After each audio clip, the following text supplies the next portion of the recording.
The smell of charcoal and cheap beer hung heavy in the air, a false mask of joviality clinging to our backyard. It was the annual neighborhood barbecue, a tradition Jenny had always championed. She moved through the crowd with that dazzling, practiced smile, the one that always made my heart skip a beat. Or at least it used to. This year, though, it felt different. Hollow. Almost like a carefully crafted stage prop rather than genuine joy. I watched her from the edge of the patio, a lukewarm beer in my hand. She was beautiful, no doubt. Her golden blonde hair pulled back in a loose ponytail, a few strands escaping to frame her face. The sun caught the freckles dusting her nose, making her look younger than her 38 years. But lately, that beauty felt like a deceptive facade, a meticulously constructed lie. The barbecue was in full swing. Kids shrieked with laughter, chasing each other around the inflatable pool. Men stood in clusters, discussing the latest football scores, their voices booming over the sounds of sizzling burgers. Women, like my Jenny, were in their element, chatting and laughing, orchestrating the chaos with effortless grace. It was a perfect summer afternoon, or so it seemed to the casual observer. But I wasn't a casual observer. I was drowning in a sea of suspicion, each wave of doubt hitting me harder than the last. It had started subtly, a change in Jenny's routine, a few late nights at the office, a less frequent touch. Then came the unexplained credit card charges, the whispered phone calls, and the phantom fragrance that clung to her clothes, one I didn't recognize. And then there was the photo. It wasn't a big deal, really. Just a picture on her phone from her so-called team-building retreat, a group shot of her and her colleagues. Everyone was smiling, arms slung over each other's shoulders. But there was one face that jumped out at me. A handsome, dark-haired man with a knowing smirk. He was leaning a little too close to Jenny, their bodies almost touching. An intimacy that set my teeth on edge. The picture was innocent on the surface, but the feeling it gave me wasn't. I'd confronted her about it earlier in the week, asking who he was. She dismissed it, her tone laced with annoyance. Just a coworker, Michael. You're being ridiculous. She said it with such conviction, such a practiced air of innocence, that I almost believed her. Almost. I needed more. I needed the truth. So here I was, surrounded by the cheerful facade of our life, a volcano of rage brewing beneath the surface. I took a deep breath, forcing myself to smile as Jenny approached. "Having fun, honey?" she asked, her voice as sweet as honey, a smile plastered on her face. "Yeah, it's great." I lied, the words tasting like ash. "Hey, you know how I was asking about that photo from your retreat?" Her eyes flickered. That practiced smile faltered for just a split second. "What about it?" she asked, her voice suddenly tight. "Who was that guy again? The one next to you?" I kept my voice calm, conversational even. She laughed, a forced, brittle sound. "Seriously, Michael, we've talked about this. Just a coworker. I told you, you really need to let this go." Her hands began to tremble, a subtle tremor that ran from her fingers to her wrist. It was barely noticeable, but I didn't miss it. "Is that all he is? Just a coworker?" I pressed, my voice low and dangerous. The air between us crackled with tension, the festive atmosphere of the barbecue suddenly forgotten. Her eyes darted around the yard, as if looking for an escape. She opened her mouth to speak, but no words came out. Her face paled beneath her carefully applied makeup, her breathing becoming shallow and rapid. The image of that photo flashed in my mind, the way the man looked at her, the way she didn't pull away. And something inside me snapped. I grabbed her phone from her hand, swiping quickly to the photo, my thumb hovering over the zoom button. "He's not just a coworker, is he?" My voice was barely a whisper, but it dripped with accusation. Tears started to well in her eyes. Genuine tears this time. Her facade was crumbling, the lie finally falling apart. "Michael," she choked out, her voice thick with emotion. "Don't," I said, cutting her off. "Don't even try." I didn't yell or scream. Not yet, anyway.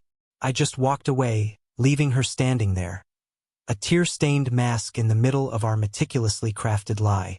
I didn't know what I was going to do, but I knew I couldn't stay there another minute. I had to get out. I walked toward the garage, the need for space overwhelming me. I needed to breathe, to think. But what I found there changed everything. Parked at the back of the garage was a car I'd never seen before. A sleek black Audi, brand new, with a license plate that didn't belong. An envelope lay on the dashboard. Card peeked out with my wife's name on it. My hands shook as I pulled the card out. The words on it were a punch to the gut. To my darling Jenny, for every stolen moment. Can't wait until next time. Love, David. This David was not just a coworker. I felt a surge of adrenaline rush through me. A cold, sharp fury that blotted out everything else. I grabbed a baseball bat that was leaning against the wall, the wood cold and heavy in my hand. I walked back to the yard, the bat clutched firmly in my grip, my eyes scanning the crowd. And then I saw him. He was standing near the grill, laughing with a group of men, his hand on Jenny's back as she came to get a burger. The man in the picture. The man who had been stealing my life. I saw the way his eyes lingered on her, a predatory glint that made my blood boil. I pushed past the crowd, the bat held low. Time slowed down, the sounds of the barbecue fading into a dull roar. My heart was pounding in my chest, a drumbeat of rage. I marched directly to him, and without a word, I swung the bat. It connected with his shoulder with a sickening crack, a bone-jarring impact that sent him reeling backward.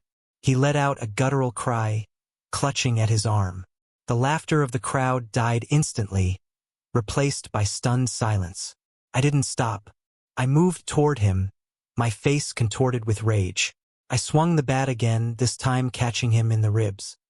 He crumpled to the ground, gasping for air, the sound of his pain echoing in the sudden silence. "You," I growled, my voice low and menacing. "You took her away from me. You broke my family."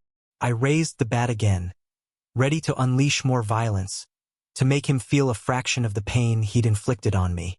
But the crowd was pulling me back, hands reaching out, trying to restrain me. They pulled me away, the force of their bodies making me drop the bat. I looked down at the man on the ground, his face pale, contorted with pain, his eyes wide with fear. And then I looked at Jenny. Her face was white as a ghost, her eyes wide with horror. The tears had stopped, replaced by a mask of stunned disbelief. She saw me, saw the violence I was capable of, and I knew that was the end, that the trust was gone, that I had taken it to this extreme. The life we had built, the house we had made a home, was shattered beyond repair. The police arrived soon after, sirens wailing through the quiet neighborhood. I was taken into custody, the accusations and the looks all directed at me. I didn't fight it. I didn't try to explain. The rage had subsided, replaced by a hollow emptiness. The barbecue was over. I spent a night in a cell, the cold steel bars a stark reminder of the reality of my life. I was charged with assault, and in the days that followed, the world I knew came crashing down around me. Jenny filed for divorce. The accusations of my violent behavior were plastered across the local papers. Friends and neighbors turned away, their expressions a mixture of pity and disgust. I was labeled as the aggressor, the monster who had ruined everything. But I had finally gotten the truth. The ugly truth of my life with Jenny. The hollow smiles, the practiced smiles, the lies. And in a way I felt free. The legal proceedings were a blur of court dates, lawyers, and harsh words. I didn't fight it.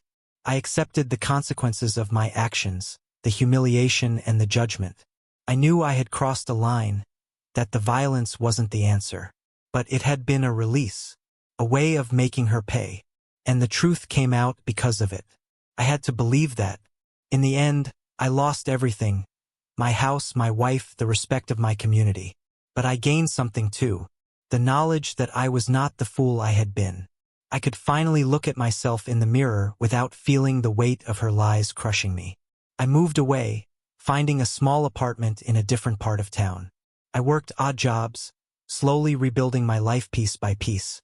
I learned to live with the anger, channeling it into something productive. I joined a woodworking class, finding solace in the texture of the wood, the satisfying sound of tools. And I kept my bat, not for revenge, but as a reminder of how close I came to losing myself.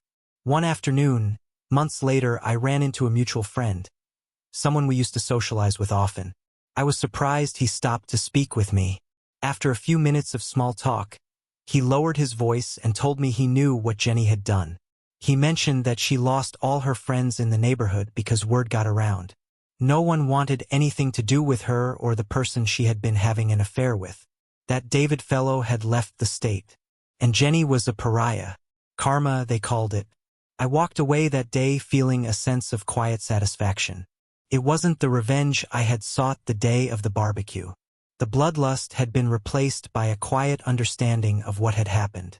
But I finally understood that sometimes justice does find its way in the world. Despite everything, things do right themselves.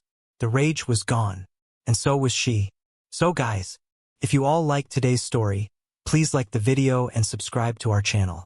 And don't forget to press the bell icon. Thank you for watching.